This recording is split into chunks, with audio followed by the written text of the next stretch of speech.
Welcome to our another episode of Digital Matters. We're here with Matt Locke, and we've got a few people on the Zoom sort of session at the moment. Hopefully, some more will join. So, last time we spoke, we talked about Google Analytics, and I showed the basics of obviously getting that set up. And we did the setup here for Engage Shoalhaven, which is our not-for-profit sort of website that we built, and I sort of wanted to take a bit more of a deep dive into going into Google Analytics and showing you some of the features that are there, and so you can understand, how powerful this product is. So one thing I'd ask, if you could, is I might just actually get everyone, just as a bit of a thing, to I'm going to open the chat session here, and I will put a link to Engage Shoalhaven in there, and we can go from there. So maybe if you actually see on your screens there, if you actually just type engageshoalhaven.com.au, and what I'm trying to aim to show here is actually real-time traffic data, all right, that comes into Google Analytics. So if we're all visiting there at the moment, and you've typed that into your browser on your computer, you can see that right now it says 0, all right? But hopefully we should actually see that number increase as people actually get there. So, and it's going to make a liar out of me now with these no, there we go, right now, 2. So, 1, 2. So, on busy websites, this information is really interesting, like that. And analytics is on the site. It's been impressed, and it's bringing back real-time statistics. And you can see here, it actually shows you in the map, if you're looking at the screen, where it actually is coming from. So a while back when we were helping the guys with the push-up challenge, it was quite interesting to see how this thing sort of spread the data around. So it is a very nifty little tool when it comes to understanding where your real-time traffic is, especially if you've got a really busy site. So I better admit a few more people here. Sorry, you sort of seem to run out of real estate sometimes with Zoom, and there's things popping up all over the place. It's I think it's one of those things with technology with Zoom. You always seem to think you've got it handled, and then something else disappears, and then button's gone somewhere else, and you end up sort of being the Zoom numpty again. Well, one thing we can do, Brad, and it's, I think, valid for anyone who's listening as well, is if they're running webinars, is, for example, because there's 2 of us, you could make me an admin as well, and then I can take on that kind of administrative stuff to lead chatting away. So that's a handy hint for anyone running group webinars, internal or external. So thanks, Matt. And so that's just a simple real-time feature in analytics that you can actually look at. So I was just going to quickly show you in the back end of our site how we actually hooked in analytics up. So we have a bunch of plugins for WordPress. So if you've got a WordPress site, which is a very common product these days, we actually have this Beehive Pro product, right, which is made by the guys at WPMU Dev, and WPMU Dev, a company over in the US, they offer a suite of WordPress plugins, and with this one here, what I've actually done is I've actually linked the back end of the site into my Google account, and then it's actually chosen the profile to link my website data straight into the back of the website. And it's very simple in that manner. So if you're hosted with IT Basecamp, and you're on one of our packages that includes our WPMU Dev plugins, we have an unlimited license to use WPMU Dev every year that we we have for our clients. And this Beehive Pro is one of those products. And it basically links your analytics once you've set it up, like we did in the last webinar, to your website. So that being said, I did want to talk about our YouTube channel. If you're not on it already, we've got 25 subscribers so far, and Gavin is doing a great job there in setting all these videos up.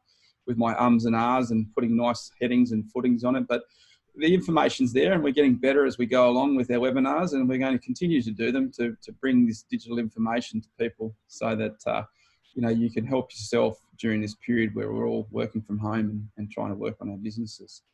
So in terms of the analytics, this week I'd like to talk about goals. So you can see here you've got these audience acquisition behaviours and conversions and into goals, all right? Now goals in this whole conversion area is very powerful when it comes to trying to actually do and understand where the traffic is hitting your website. So we just went through real time.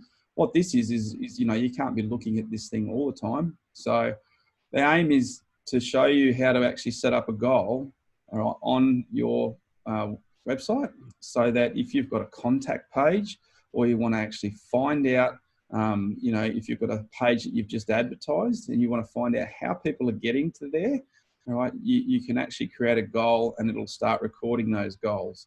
So to do that, we go into admin down the bottom here. All right.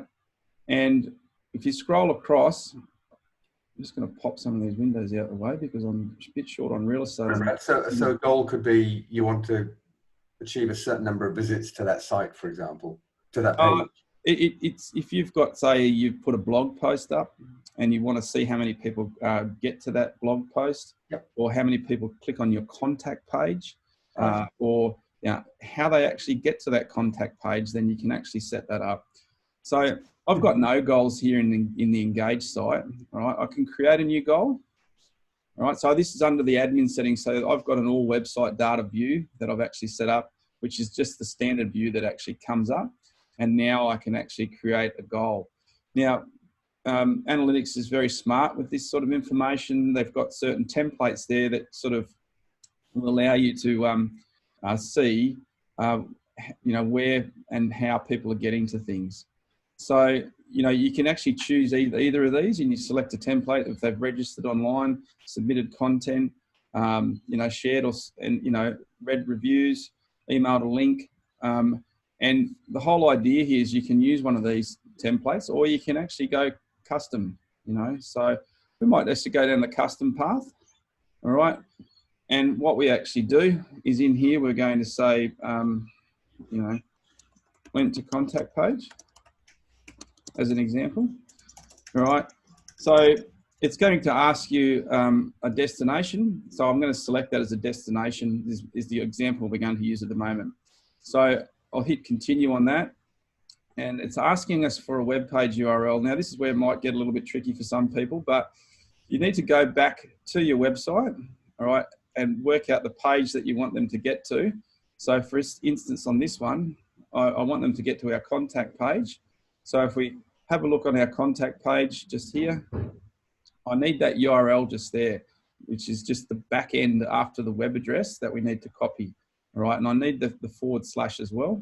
All right, so I'm going to go there like that, come back to my analytics, all right, paste that in. All right, you can select it to case sensitive. URLs are case sensitive in Unix. Sometimes they're not on other sites, but in most times they are. We'll tick that.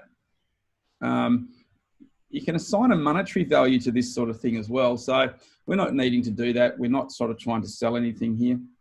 The other thing you've actually got here is a funnel, and this is quite interesting. With a funnel, it's how they got to that page.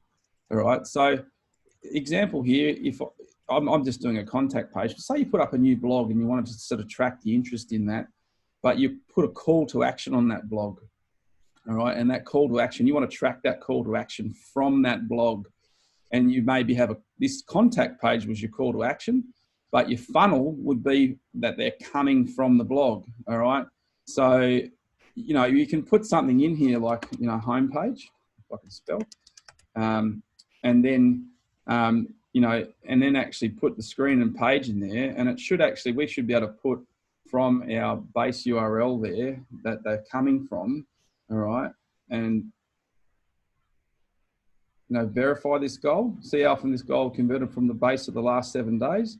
you can actually, we've actually got nothing there at the moment where people have clicked in the last 7 days, because we've only actually just added it up in the last 7 days. All right. We've only obviously put analytics on sort of last Friday. Okay. But we're now at that point where we can do that. And I've got my Zoom screen in the way, so I can't hit submit. There we go. Save. I'm going to save there now. All right. So I've actually set that goal.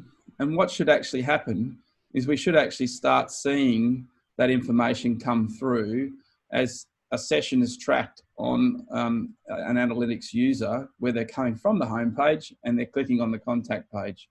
So, by rights, I'm not going to promise this now because it depends on how it actually works, whether it's actually tracking that information. But if I come back to my home now,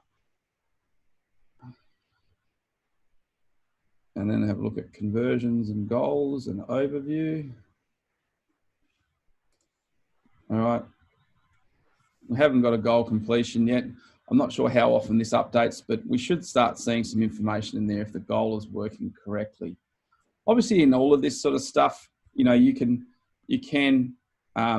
refer to the documentation online to actually understand that, because you can see we've got a whole heap of different goals in there, reverse goal paths and funnel visualizations.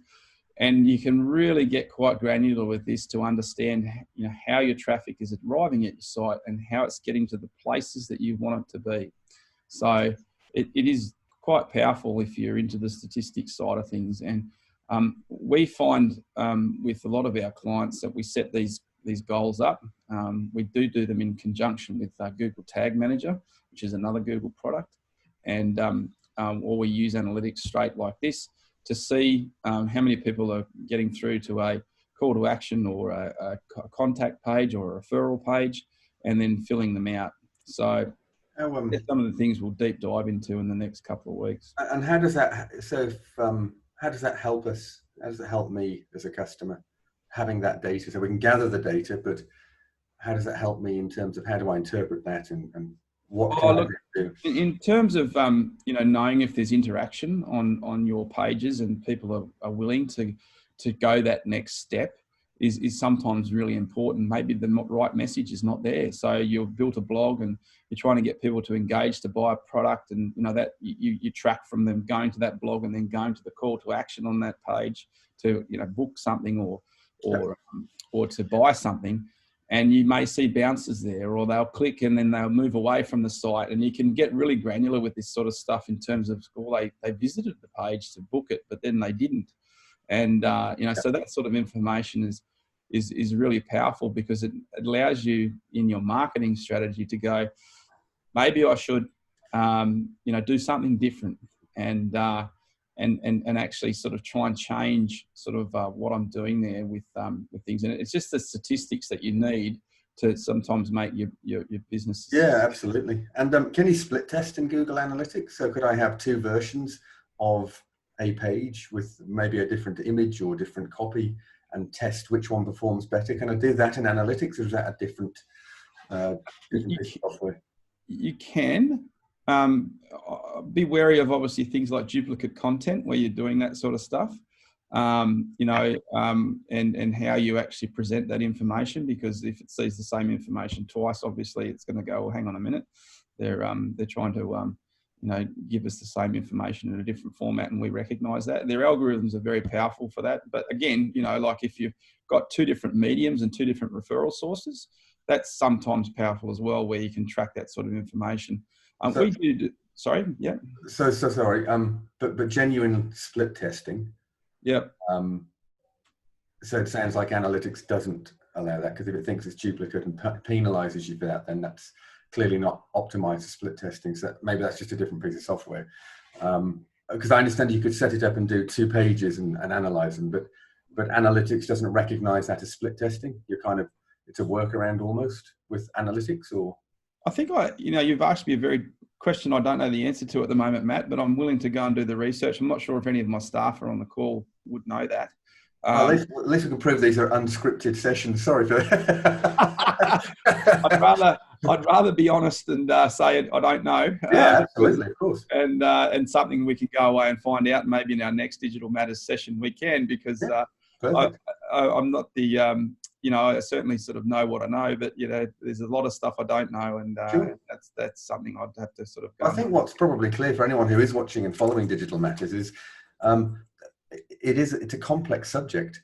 There are all these different different pieces of software for different purposes, and trying to not only implement them but then understand them. It's all very well scraping data, but then interpreting the data is so important, and it's a minefield, which is exactly why often it becomes too hard for clients, or that they're wasting money, which is, of course, none of us want that, which is at the end of the day what IT Basecamp is all about. And Digital Matters is taking another step towards trying to educate and support customers. So I think everyone understands it's a really complex subject, and it's changing all the time.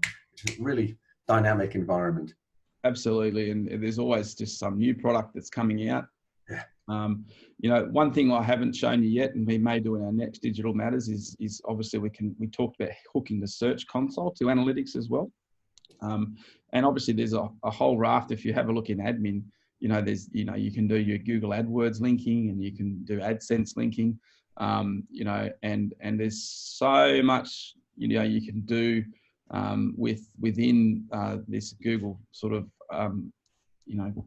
sphere of products. It's amazing, and it's how much you're going to gain from that. Obviously, you can just get in there and tinker, but if your aim is to build your website into something really powerful that produces business or is out there for the community to make a difference, then this is where you sort of can see how you can actually change your website to be better and attract more traffic.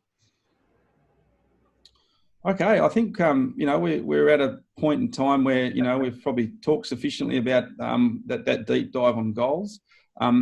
We'll come up and have a look at some other areas within analytics and potentially linking our Google Search Console next week, and also sort of bringing those products together. So next week will be a bit more of a deep dive into analytics and linking it to Google Search Console, and from there we may engage some of our other sort of skilled staff as well, looking at things like Google Tag Manager, which is something our web team uses a lot of to sort of get results for customers and understand data coming from their website. Thank you, everybody. And I hope to see you all again next Friday. Good stuff. Have a great long weekend.